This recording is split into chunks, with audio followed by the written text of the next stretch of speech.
సకల దేవతా స్వరూపుడు శ్రీ షిరిడి సాయినాథ్ మహారాజ్ గారి పాదార విందాలకు శిరస్సు వంచి నమస్కరించుకుంటూ గతంలో బాబా గారి అణుకు అనేటువంటి అంశాన్ని చెప్పుకున్నాం. బాహ్య దృష్టికి బాబా ఇంద్రియ విషయంలో అనుభవించిన వాని వలె కనిపించినప్పటికీ ఇంద్రియానుభూతులతో వారికి ఏమాత్రము అభిరుచి ఉండేది కాదు.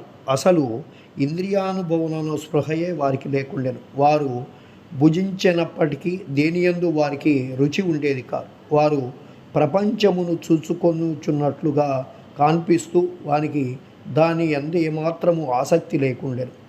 కామమన్నచో వారు హనుమంతు వలె అస్ఖలిత బ్రహ్మచారులు. వారికి దేని యందు మమకారము లేకుండెను. వారు శుద్ధ చైతన్య స్వరూపులు. కోరికలు, కోపము మొదలైనటువంటి భావ వికారాలను శాంతించి స్వస్థము చెందడి విశ్రాంతి ధామమని చెప్పుకోవచ్చు. వేయేళ్ళ వారు విరాగులు, ముక్తులు, పరిపూర్ణులు. దీనిని మనము వివరించుకోవడానికి ఒక ఉదాహరణ చెప్పుకుందాం. నానావళి.